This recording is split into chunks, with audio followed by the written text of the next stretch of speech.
Después de la caída de Nicolás Maduro, surge una interpretación que coloca a Vladimir Putin en una posición completamente diferente de lo que parece a primera vista. Se plantea que Venezuela sería parte de un posible acuerdo entre Trump y Putin sobre esferas de influencia, aunque no es oficial, solo una hipótesis. Por eso requiere un análisis frío, no emociones.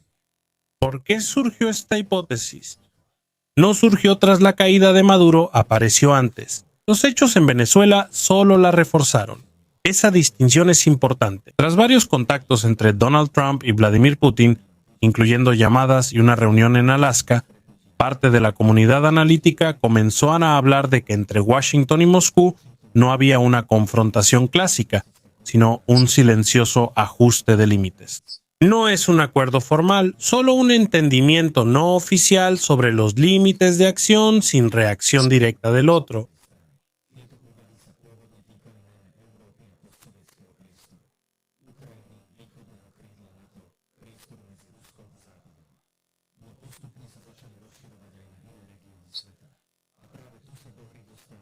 Gracias por su atención.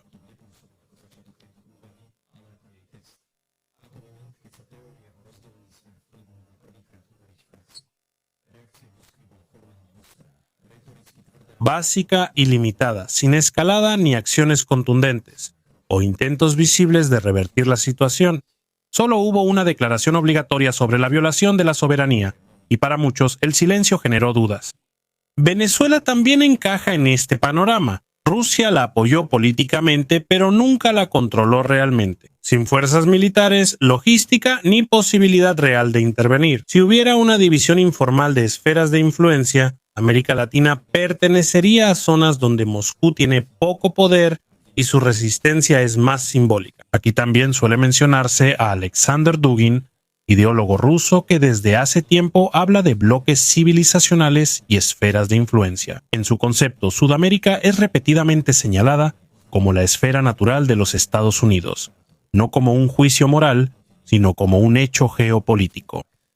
Hoy muchos ven estas declaraciones como el marco ideológico de lo ocurrido en Venezuela. Al combinar estos elementos, las especulaciones sobre la división mundial, la comunicación de Trump con Putin, el concepto de esferas de Dugin y la caída de Maduro sin reacción rusa, surge una hipótesis que parte del público ve lógica. Si solo fuera caos, las reacciones cambiarían. Si fuera improvisación, habría más resistencia. Esta combinación de palabras duras y acciones suaves dio pie a la teoría de que Venezuela no fue sorpresa, sino un paso tolerado. Si fuera un acuerdo, si por un momento admitiéramos que realmente existe una división de esferas de influencia entre Washington y Moscú, eso no significaría un regreso a la Guerra Fría. Significaría un regreso a un principio aún más antiguo, donde las grandes potencias se reparten el espacio entre ellas para no bloquearse mutuamente, aunque públicamente aparenten ser enemigas. En tal escenario, Venezuela no sería una excepción, sino un precedente. Indicaría que Estados Unidos retoma América Latina como su zona de influencia, sin temer una fuerte reacción de Moscú. No porque Rusia apoye a Estados Unidos, sino porque aceptaría sus acciones para ganar libertad en otros lugares. Aquí llegamos a Europa. Si Venezuela siguiera la lógica de una división silenciosa, Rusia esperaría compensación en una región que considera vital, no al otro lado del planeta, sino en la vecindad inmediata. En Europa del Este, Ucrania y el espacio postsoviético, la caída de Maduro sería parte de un equilibrio informal, no un hecho aislado. Estados Unidos está consolidando el hemisferio occidental. Rusia exige influencia clave al este de la OTAN, sin firmas, sin tratados, sin reconocimiento oficial, solo con un entendimiento silencioso de hasta dónde puede llegar cada uno de ellos. Un mundo así sería menos caótico, pero más peligroso. No se basaría en reglas, sino en la fuerza y evaluación de riesgos mutua. Los estados pequeños serían variables, no socios en ese mundo. Su seguridad dependería de estar en la esfera correcta, no del derecho internacional. Desde este enfoque, la tibia reacción de Moscú ante Venezuela no es sorpresa ni debilidad, sino un cálculo. ¿Por qué escalar un conflicto en un área donde Rusia no puede influir militarmente si hay territorios más importantes en juego en otro sitio? Si esta lógica fuera válida, Venezuela no trataría sobre América Latina, sino sobre lo que las grandes potencias soltaron silenciosamente, a cambio de un espacio que consideran clave para su propia seguridad y poder. Pero es precisamente en este punto donde esta hipótesis comienza a encontrarse con la realidad. La geopolítica va más allá del territorio y las esferas de influencia. También implica dinero, recursos y costos futuros. Y es precisamente ahí donde esta historia comienza a romperse. ¿Dónde se rompe la hipótesis? A primera vista, la idea de una división silenciosa de esferas de influencia puede parecer lógica, pero la geopolítica nunca ocurre solo entre dos actores. En este caso, sin China, cualquier acuerdo entre Washington y Moscú es solo parcial. Si Estados Unidos y Rusia realmente llegaran a un acuerdo informal sobre esferas de influencia, la realidad china también tendría que encajar en él, pero precisamente Venezuela es el lugar donde los intereses chinos y estadounidenses se cruzan directamente. Pekín ha invertido ahí durante mucho tiempo, ha otorgado créditos, ha vinculado el suministro de petróleo al pago de deudas y ha construido una garantía energética fuera de Medio Oriente. Si Estados Unidos controla el sector petrolero venezolano, no solo afecta a Maduro, también interviene en la estrategia energética de China. Aquí surge el primer problema de la hipótesis. No hay indicios de que China haya aceptado esto o recibido compensación en otro lugar. Dividir esferas de influencia entre dos potencias no tiene sentido si una tercera tiene peso similar y un horizonte estratégico mayor. China no apuesta por gestos políticos temporales, sino por estabilidad, contratos largos y construir influencia. Venezuela encajaba en este modelo.